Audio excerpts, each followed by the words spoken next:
Radio Vivant, pour une psychanalyse populaire, l'émission de Guylaine Dubois et Lucas Bielli, produite et réalisée par FM+.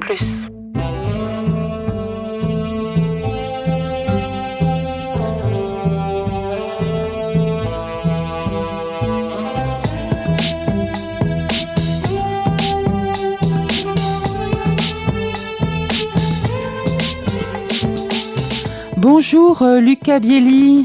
Bonjour Guylaine Dubois. Alors vous êtes psychanalyste à Montpellier et vous exercez à Montpellier dans votre cabinet privé. Exactement, et vous-même à 7. Oui, et puis on s'amuse en radio à échanger, à discuter de certains thèmes de psychanalyse. Et aujourd'hui, vous avez décidé, Lucas, de nous parler du deuil. Oui, alors j'aimerais commencer par mettre la lumière sur le domaine de l'archéologie et son apport quant au sujet. Il y a de nombreuses preuves de la manière dont les sociétés humaines ont pratiqué l'inhumation et l'enterrement de leurs morts depuis les premières sociétés, il y a environ 100 000 ans. Les archéologues ont également trouvé des preuves de l'utilisation de bijoux et d'objets funéraires pour accompagner les morts dans leur voyage vers l'au-delà, dans de nombreuses sociétés antiques. Ces objets peuvent nous donner des indices sur les croyances et les pratiques funéraires de ces sociétés, y compris leur manière de faire face au deuil. Des bijoux et des objets en métal précieux en Égypte ancienne, en Mésopotamie, et dans d'autres parties du Moyen-Orient. Des poteries, des vases funéraires qui ont été trouvés dans des tombes en Grèce antique et en Italie, des statuettes et des figurines qui ont été enterrées avec les morts dans de nombreuses parties du monde. Il est difficile de savoir exactement comment ces objets ont aidé les gens de ces époques à faire le deuil, car nous ne disposons pas de sources écrites décrivant leur utilisation ou leur signification. Cependant, il est possible que ces objets aient joué un rôle important dans la manière dont les gens de ces époques ont fait le deuil de leurs proches décédés. En enterrant ces objets avec les morts, ils pouvaient exprimer leur affection et leur respect pour le défunt, et leur offrir des biens matériels pour leur voyage dans l'au-delà. En utilisant ces objets comme des représentations de dieux et de déesses protecteurs, ils pouvaient également espérer que ces divinités veilleraient sur le défunt et l'aideraient dans son voyage vers l'au-delà. Il est également possible que ces objets aient été utilisés pour aider les gens à accepter la perte de leurs proches et à surmonter leur deuil. En se rappelant le défunt à travers ces objets et en offrant des offrandes pour lui, il pouvait continuer à entretenir un lien avec lui après sa mort et trouver du réconfort dans la croyance qu'il était en paix dans l'au-delà. Guylaine, nous allons entrer dans le sujet de la psychanalyse.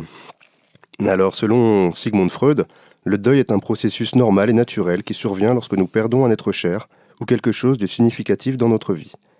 Il a défini le deuil comme une réponse psychologique à la perte d'un objet d'amour, que cet objet soit une personne ou quelque chose d'autre qui a une valeur affective pour nous. Freud a également décrit plusieurs étapes du deuil, y compris le déni, la colère, le marchandage, la dépression et l'acceptation. Selon lui, ces étapes sont normalement traversées dans l'ordre, bien que chaque individu puisse passer plus ou moins de temps dans chaque étape, et que l'ordre dans lequel ils sont traversés peut varier d'une personne à l'autre. Le deuil peut être affecté par de nombreux facteurs, tels que le lien émotionnel que nous avons avec la personne ou l'objet perdu, la manière dont nous avons appris la perte et la manière dont nous avons été soutenus pendant le deuil. Il a souligné l'importance de laisser les gens faire leur deuil à leur manière et de leur offrir du soutien et de la compréhension pendant cette période difficile.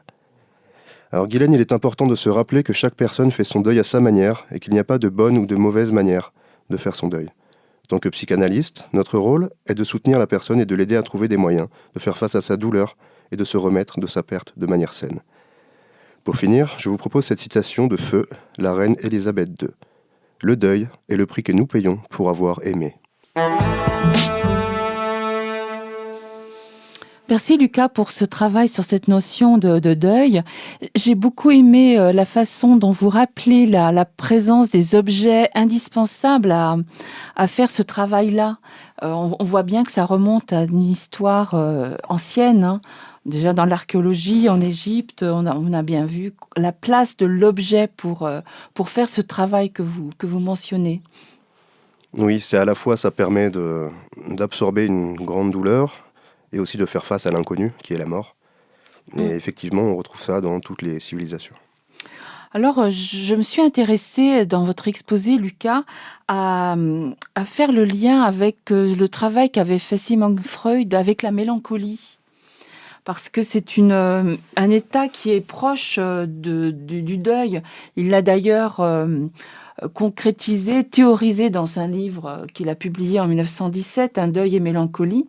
Alors ça m'a intéressée parce qu'on voit bien là la grande différence entre ces deux, je vais dire concepts, ces deux émotions.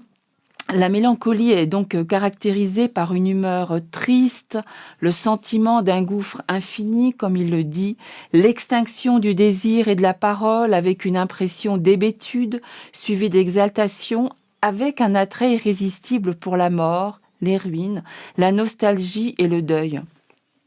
Alors justement, il a rapproché là, cette mélancolie avec cette situation de la perte d'un être cher, et en disant que ce serait vraiment le regret de quelque chose de perdu.